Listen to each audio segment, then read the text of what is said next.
Hi everyone, welcome to Gigstack. In this video, we are going to see how to make HTTPS call using Spring Boot. We know what HTTPS is. HTTPS stands for Hypertext Transfer Protocol, which is secure. This we achieve by using SSL certifications. So we can get the SSL certificates using Trustor or Keystore. Trustor is used to store certificates from certified authorities that verify the certificate presented by the server in an SSL connection. It holds the certificates of external systems that you trust.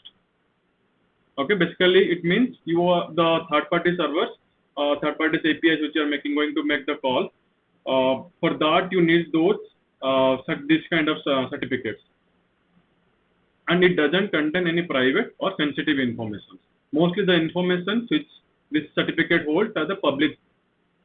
Okay, so coming to the Keystore is used to store private and identity certificates that a specific program should present to both parties, means server and clients, for the verification.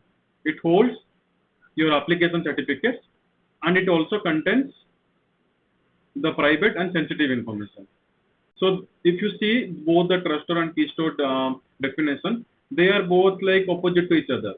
Okay, so one is public, another one is private. So for our this for this demo purpose, we are going to use Keystore to generate a self-signed certificate. To generate a self-signed certificate, you have to execute this command: key tool genkey. Genkey is to generate the key, and the alias is Gigstack HTTPS. All these things which you are seeing, the alias and all, we are going to use in our configuration file for the Spring Boot application. And the stereotype is PKCS12, algorithm is RSA, size is 2048, validity 365 days, and key storage, this is the name, is the file name. The format of the file would be .p12.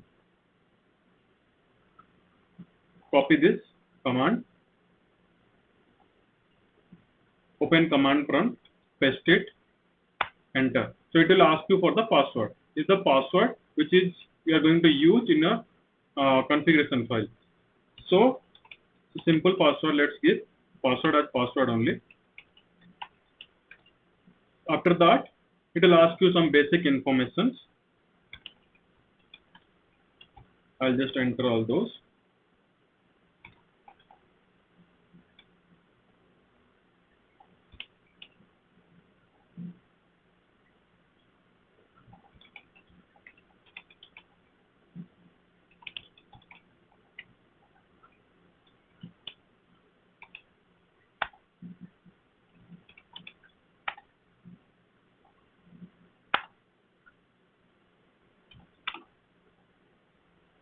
Now my certificate is created. So this certificate, you can see the folder where you have executed this command. So if you see here, my certificate is created. You see this, the extension is personal information exchange. Okay, the extension type. So what you can do, you can copy this. I've created a simple Spring Boot application where I have configured all this details. So what you have to do, just copy and paste it over here. Now, if you see the details which are entered in the command, so all those details are over here.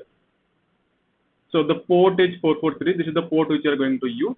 Key alias is this one, HTTP, this which you saw in the command.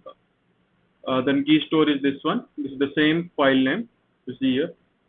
Then the Keystore type PKCS12, and password is password which we entered while executing that command. And I've created a simple endpoint just to execute that one. This is return the name, a list of the students. I've hard coded few list of student names. This is going to return that. See, there's nothing more about in this application. This is a simple Spring Boot application which has only one controller. So let's execute this one.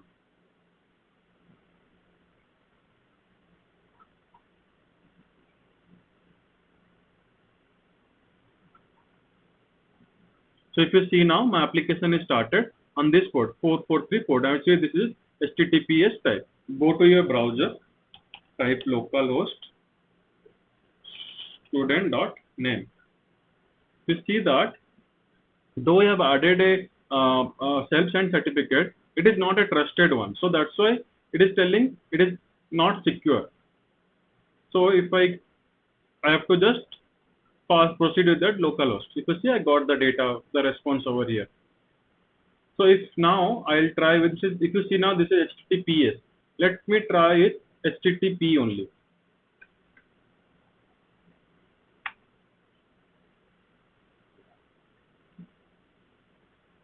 See, we are getting the error because our connection should be secured. So I've added a self-signed certificate because of which it is not responding to HTTP request. It is only responding to the HTTPS request. One more thing, if you noticed over here, I've not given any port number over here. I just typed localhost class, the endpoint, but still I'm getting the response. This is because I've given my port. This is because I've given my port as 443. So 443 is only for HTTPS connection. So if you don't type the port number, it will by default consider 443 as the HTTPS connection. So to test that, let's do one thing. Change this port to 9095. Run this application now. You see here, now my application is running on this port 9095.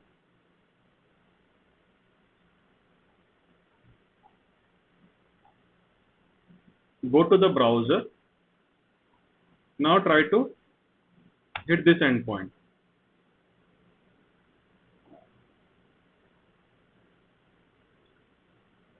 See, we are getting this error because our default port is for HTTP is 443, but now we have changed to 9095. So we have to pass the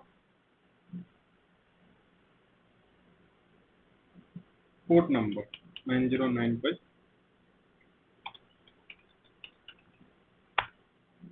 See, we got the response. So this is the process to create a HTTPS connection using a Spring Boot application. Thank you so much for watching the video.